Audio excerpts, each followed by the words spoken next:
Right form of ভার্বের প্রথম রুলসে আমরা দেখতে পাচ্ছি যে দেওয়া রয়েছে টু বি ভার্বের পরে ভার্ব ওয়ান এর সাথে আইএনজি যুক্ত হবে, অর্থাৎ ভার্ব ওয়ানের সাথে সেটি যদি অ্যাক্টিভ ভয়েস হয়, সেন্টেন্সটি যদি অ্যাক্টিভ ভয়েস হয়। আমরা আর চলমান কাজ বোঝাবে, আমরা উদাহরণ দেখে লই। যা দেখা যাচ্ছে, the girls are sing in the music room now. এখানে সিং এর সাথে আইন যুক্ত, টু বি ভার্ব রয়েছে, এজন্য সিং এর সাথে আইন যুক্ত হবে সিঙ্গিং। মেয়েরা এখন সঙ্গীত কক্ষে গান গাইছে।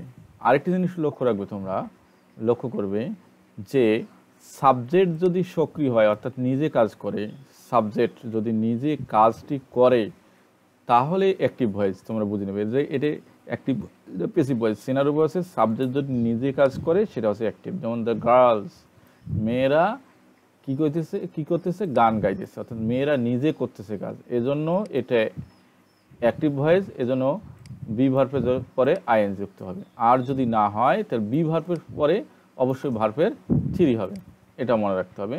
দ্বিতীয় রুলসটি আমরা, দ্বিতীয় উদাহরণটি দেখি আমরা। এখানে I was dash read a story when my mother's call me. এখানে রিডিং হবে, ওয়াজের পরে কী হবে, রিডিং। কারণ এখানে দেখা যাচ্ছে যে আমি একটি গল্পের বই পড়ছিলাম যখন মা আমাকে ডাকলো। এই যে আমি যে গল্পের বইটি পড়তেছি, কে কাজ করতেছে, সাবজেক্ট নিজেই কাজ করতেছে, এই কারণেই ভার্বের সাথে কি হয়ে গেল, আইএনজি যুক্ত হলো। আমরা দ্বিতীয় রুলসটি লক্ষ্য করি, টু বি ভার্বের পরে ভার্ব থ্রি হবে, সেটি আমরা পেসিভ। কিছুক্ষণ আগে আমরা অ্যাক্টিভ সম্পর্কে জানব, এখন পেসিভ সম্পর্কে জানব। অ্যান্ড পেসিভে অবশ্যই কে কাজ করছে তা উল্লেখ না করে কাজ সম্পন্ন হওয়াকে বোঝাবে।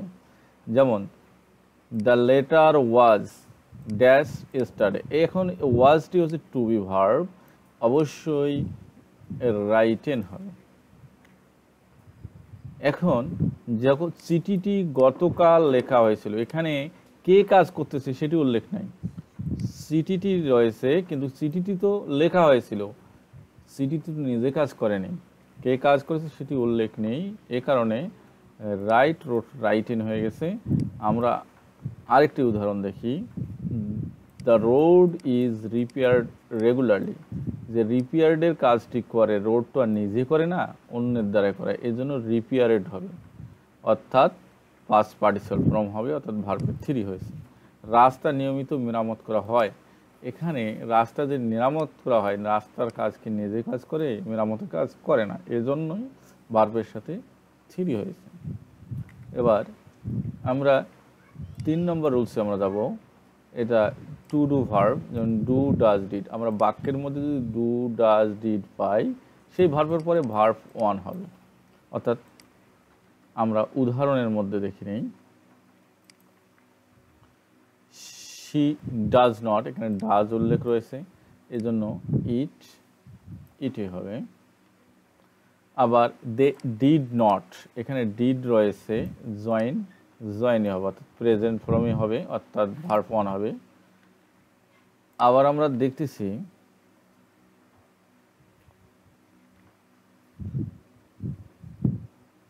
4 নম্বর রুলস, হ্যাভ, হ্যাজ এবং হ্যাড। এখানে হ্যাভ, হ্যাজ, হ্যাড যদি বাক্যের মধ্যে থাকে, ভার্ব কি হবে, থ্রি হবে। ভার্ব কি হবে, থ্রি, অর্থাৎ পাস্ট পার্টিসিপল ফর্ম হবে। যেমন we have finish hour homework, এখানে ফিনিশড হবে,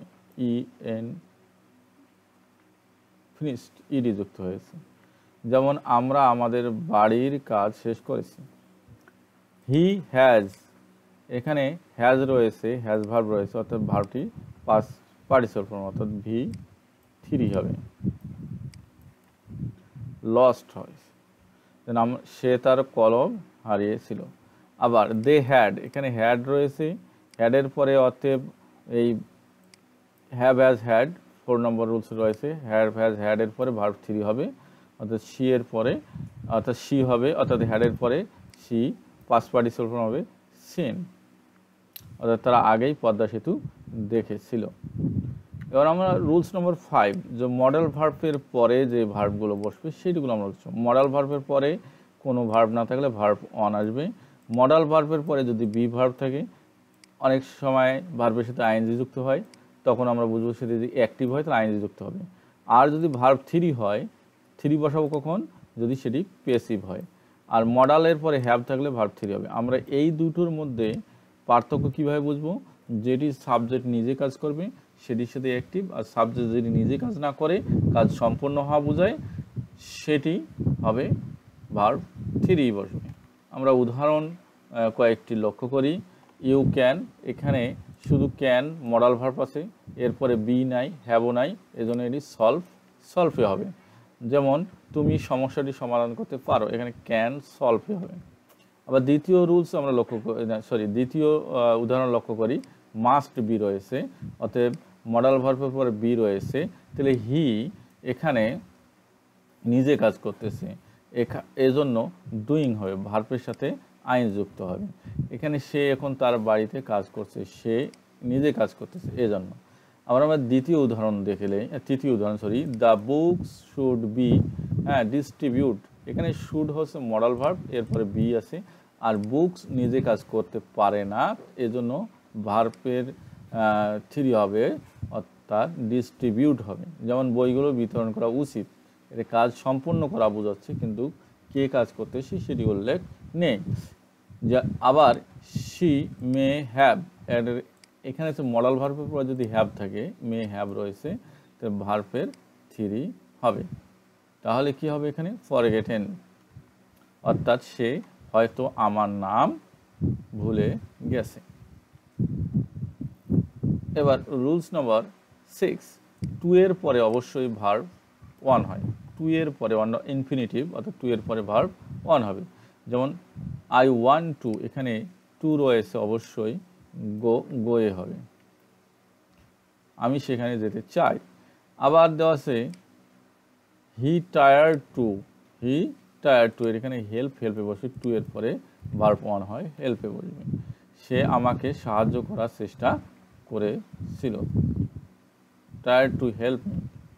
যাই হোক, এখন আমরা দেখব প্রিপোজিশনের পরে ভার্ব 1 এর সাথে আইন যুক্ত হয়, অর্থাৎ প্রিপোজিশনের পর, অন্যান্য প্রিপোজিশনের পর, টু এর পর যে টু একটি প্রিপোজিশন, এই প্রিপোজিশন বাদে অন্যান্য প্রিপোজিশনের পরে অবশ্যই ভার্বের সাথে আইন যুক্ত হবে। যেমন শি ইজ ইন্টারেস্টেড ইন, দেওয়া আছে, এটা প্রিপোজিশন, অবশ্যই লার্নের সাথে আইন যুক্ত হবে, লার্নিং, সে ইংরেজি শেখার প্রতি আগ্রহী। আবার আমরা দ্বিতীয় উদাহরণ দেখি, দে আর ফাউন্ড অফ, এখানে অফ রয়েছে, অবশ্যই ভার্বের সাথে আইন যুক্ত হবে, ফর প্লেয়িং ক্রিকেট। এখানে আমরা 8 নম্বর রুলস দেখি, having to be get, having to be get এর পরে ভার্ব 3 হবে। Being, having to be get এর পর ভার্ব 3 হবে। এখানে দেওয়া আছে বিং, এখানে কি রয়েছে? বিং হয়েছে। ইনভাইটেড, অর্থাৎ ইনভাইট থেকে ইনভাইটেড হবে, হি জয়েন দ্য প্রোগ্রাম, আমন্ত্রণ পেয়ে সে অনুষ্ঠানে যোগ দিল, এখানে বিং রয়েছে, এজন্য ইনভাইটেড হয়েছে। আবার হ্যাভিং এর পরে ভার্ব অবশ্যই 3 হবে, কমপ্লিটেড হবে, completed the exam, they left the hall and completed, আবার পরীক্ষা শেষ করে তারা হল ছেড়ে গেল।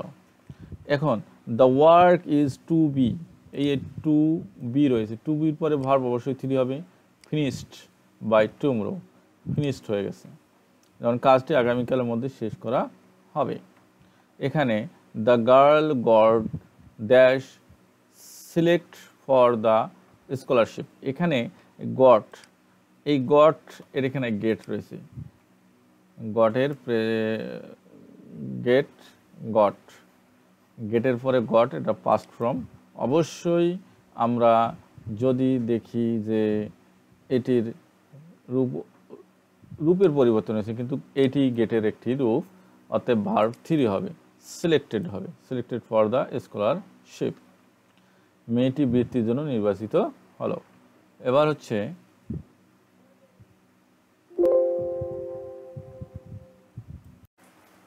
Hello everyone, How are you today? I hope you are doing well. Welcome to our English class. My name is Mahmudun Nabi, and today I will teach you an interesting lesson, right from a verb. Right from a verb এর প্রথম রুলসে আমরা দেখতে পাচ্ছি যে দেওয়া রয়েছে two B ভার্বের পরে ভার্ব ওয়ান এর সাথে আইএনজি যুক্ত হবে, অর্থাৎ ভার্ব ওয়ানের সাথে সেটি যদি অ্যাক্টিভ ভয়েস হয়, সেন্টেন্সটি যদি অ্যাক্টিভ ভয়েস হয়। আমরা আর চলমান কাজ বোঝাবে, আমরা উদাহরণ দেখে লই। যা দেখাচ্ছে, the girls are sing in the music room now. এখানে সিং এর সাথে আইন যুক্ত, টু বি ভার্ব রয়েছে, এজন্য সিং এর সাথে আইন যুক্ত হবে সিঙ্গিং। মেয়েরা এখন সঙ্গীত কক্ষে গান গাইছে। আরেকটি জিনিস লক্ষ্য রাখবে, তোমরা লক্ষ্য করবে যে সাবজেক্ট যদি সক্রিয় হয়, অর্থাৎ নিজে কাজ করে, সাবজেক্ট যদি নিজে কাজটি করে তাহলে অ্যাক্টিভ ভয়েস তোমরা বুঝে নেবে যে এটা অ্যাক্টিভ, প্যাসিভ ভয়েস। সিনারি ভয়েসে সাবজেক্ট যদি নিজে কাজ করে সেটা হচ্ছে অ্যাক্টিভ। যেমন দ্য গার্লস, মেয়েরা কি করতেছে গান গাইতেছে, অর্থাৎ মেয়েরা নিজে করতেছে কাজ, এজন্য এটা অ্যাক্টিভ ভয়েস, এজন্য বি ভার্বের পরে আইএন যুক্ত হবে। আর যদি না হয় তাহলে বি ভার্বের পরে অবশ্যই ভার্বের থ্রি হবে, এটা মনে রাখতে হবে। দ্বিতীয় রুলসটি আমরা, দ্বিতীয় উদাহরণটি দেখি আমরা। এখানে I was dash read a story when my mother's call me. এখানে রিডিং হবে, ওয়াজের পরে কী হবে, রিডিং। কারণ এখানে দেখা যাচ্ছে যে আমি একটি গল্পের বই পড়ছিলাম যখন মা আমাকে ডাকলো। এই যে আমি যে গল্পের বইটি পড়তেছি, কে কাজ করতেছে, সাবজেক্ট নিজেই কাজ করতেছে, এই কারণেই ভার্বের সাথে কী হয়ে গেল, আইএনজি যুক্ত হলো। আমরা দ্বিতীয় রুলসটি লক্ষ্য করি, টু বি ভার্বের পরে ভার্ব থ্রি হবে, সেটি আমরা পেসিভ। কিছুক্ষণ আগে আমরা অ্যাক্টিভ সম্পর্কে জানলাম, এখন পেসিভ সম্পর্কে জানবো। অ্যান্ড পেসিভে অবশ্যই কে কাজ করছে তা উল্লেখ না করে কাজ সম্পূর্ণ হওয়াকে বোঝাবে। যেমন দ্য লেটার ওয়াজ ড্যাশ স্টারডে, এখন ওয়াজটি হচ্ছে টু বি ভার্ব, অবশ্যই রাইটেন হবে। এখন যখন চিঠিটি গতকাল লেখা হয়েছিল, এখানে কে কাজ করতেছে সেটি উল্লেখ নাই। চিঠিটি রয়েছে কিন্তু চিঠিটি তো লেখা হয়েছিল, চিঠিটি তো নিজে কাজ করেনি, কে কাজ করেছে সেটি উল্লেখ নেই, এ কারণে রাইটেন হয়ে গেছে। আমরা আরেকটি উদাহরণ দেখি, the road is repaired regularly. যে রিপেয়ার্ডের কাজটি করে, রোড তো আর নিজে করে না, অন্যের দ্বারা করে, এই জন্য রিপেয়ারেড হবে, অর্থাৎ পাস্ট পার্টিসিপল ফর্ম হবে, অর্থাৎ ভার্বের থ্রি হয়েছে। রাস্তা নিয়মিত মেরামত করা হয়, এখানে রাস্তা যে মেরামত করা হয়, রাস্তার কাজ কি নিজে কাজ করে, মেরামতের কাজ করে না, এজন্যই ভার্বের সাথে থ্রি হয়েছে। এবার আমরা 3 নম্বর রুলসে আমরা যাব। এটা টু ডু ভার্ব, যেমন ডু ডাজ ডিড। আমরা বাক্যের মধ্যে যদি ডু ডাজ ডিড পাই, সেই ভার্বের পরে ভার্ব ওয়ান হবে। অর্থাৎ আমরা উদাহরণের মধ্যে দেখি নেই, শি ডাজ নট, এখানে ডাজ উল্লেখ রয়েছে, এজন্য ইটে হবে। আবার দে ডিড নট, এখানে ডিড রয়েছে, জয়েনই হবে, অর্থাৎ প্রেজেন্ট ফর্মই হবে, অর্থাৎ ভার্ব ওয়ান হবে। আবার আমরা দেখতেছি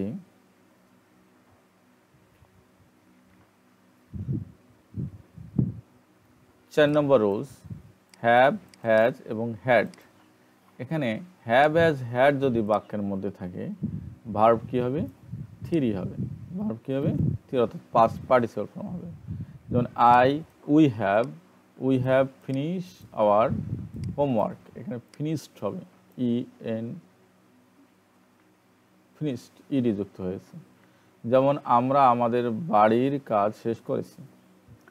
হি হ্যাজ, এখানে হ্যাজ রয়েছে, হ্যাজ ভার্ব রয়েছে, অর্থাৎ ভার্বটি পাস্ট পার্টিসিপল ফর্ম, অর্থাৎ ভি থ্রি হবে। লস্ট হয়, সে তার কলম হারিয়েছিল। আবার দে হ্যাড, এখানে হ্যাড রয়েছে, হ্যাডের পরে অতএব এই have has had 4 number rules রয়েছে, হ্যাভ হ্যাজ হ্যাডের পরে ভার্ব 3 হবে, অর্থাৎ শি এর পরে অর্থাৎ শি হবে, অর্থাৎ হ্যাডের পরে শি, পাস্ট পার্টিসিপল ফর্ম হবে সিন, অর্থাৎ তারা আগেই পদ্মা সেতু দেখেছিল। এবার আমরা রুলস নম্বর 5, যে মডেল ভার্বের পরে যে ভার্বগুলো বসবে সেগুলো আমরা বলছি। মডেল ভার্বের পরে কোনো ভার্ব না থাকলে ভার্ব অন আসবে। মডেল ভার্বের পরে যদি বি ভার্ব থাকে, অনেক সময় ভার্বের সাথে আইএনজি যুক্ত হয়, তখন আমরা বুঝবো সেটা যদি অ্যাক্টিভ হয় তাহলে আইএনজি যুক্ত হবে। আর যদি ভার্ব 3 হয়, 3 বসাবো কখন, যদি সেটি প্যাসিভ হয়। আর মডেলের পরে হ্যাভ থাকলে ভার্ব 3 হবে। আমরা এই দুটোর মধ্যে পার্থক্য কিভাবে বুঝবো? যেটি সাবজেক্ট নিজে কাজ করবে সেটির সাথে অ্যাক্টিভ, আর সাবজেক্ট যদি নিজে কাজ না করে, কাজ সম্পূর্ণ হওয়া বোঝায়, সেটি হবে ভার্ব 3 বসবে। আমরা উদাহরণ কয়েকটি লক্ষ্য করি। ইউ ক্যান, এখানে শুধু ক্যান মডাল ভার্ব আছে, এরপরে বি নাই, হ্যাভও নাই, এজন্য এটি সলভে হবে। যেমন তুমি সমস্যাটি সমাধান করতে পারো, এখানে ক্যান সলভে হবে। আবার দ্বিতীয় রুলস আমরা দ্বিতীয় উদাহরণ লক্ষ্য করি। মাস্ট বি রয়েছে, অতএব মডাল ভার্বের পরে বি রয়েছে, তাহলে হি এখানে নিজে কাজ করতেছে, এজন্য ডুইং হবে, ভার্বের সাথে আইন যুক্ত হবে। এখানে সে এখন তার বাড়িতে কাজ করছে, সে নিজে কাজ করতেছে, এজন্য। আমরা তৃতীয় উদাহরণ, the books should be distribute, এখানে শুড হচ্ছে মডাল ভার্ব, এরপরে বি আছে, আর বুকস নিজে কাজ করতে পারে না, এজন্য ভার্বের 3 হবে, অর্থাৎ ডিস্ট্রিবিউট হবে। যেমন বইগুলো বিতরণ করা উচিত, এটা কাজ সম্পূর্ণ করা বোঝাচ্ছে, কিন্তু কে কাজ করতেছে সেটি উল্লেখ নেই। যা আবার শি মে হ্যাভ, এখানে হচ্ছে মডাল ভার্বের পর যদি হ্যাভ থাকে, মে হ্যাভ রয়েছে, তো ভার্বের 3 হবে। তাহলে কি হবে এখানে? ফরগেটেন, অর্থাৎ সে হয়তো আমার নাম ভুলে গেছে। এবার রুলস নম্বর 6, টু এর পরে অবশ্যই ভার্ব 1 হয়। টু এর পরে ইনফিনিটিভ, অর্থাৎ টু এর পরে ভার্ব 1 হবে। যেমন আই ওয়ান্ট টু, এখানে টু রয়েছে, অবশ্যই গোয়ে হবে, আমি সেখানে যেতে চাই। আবার দেওয়া আছে হি টায়ার্ড টু, এর এখানে হেল্পে বসে, টু এর পরে ভার্ব 1 হয়, হেল্পে বসবে, সে আমাকে সাহায্য করার চেষ্টা করেছিল, টায়ার্ড টু হেল্প মি। যাই হোক, এখন আমরা দেখব প্রিপোজিশনের পরে ভার্ব অনের সাথে আইন যুক্ত হয়, অর্থাৎ প্রিপোজিশনের পর, অন্যান্য প্রিপোজিশনের পর, টু এর পর যে টু একটি প্রিপোজিশন, এই প্রিপোজিশন বাদে অন্যান্য প্রিপোজিশনের পরে অবশ্যই ভার্বের সাথে আইন যুক্ত হবে। যেমন শি ইজ ইন্টারেস্টেড ইন, দেওয়া সেটা প্রিপোজিশন, অবশ্যই লার্নের সাথে আইন যুক্ত হবে, লার্নিং, সে ইংরেজি শেখার প্রতি আগ্রহী। আবার আমরা দ্বিতীয় উদাহরণ দেখি, দে আর ফাউন্ড অফ, এখানে অফ রয়েছে, অবশ্যই ভার্বের সাথে আইন যুক্ত হবে, ফর প্লেয়িং ক্রিকেট।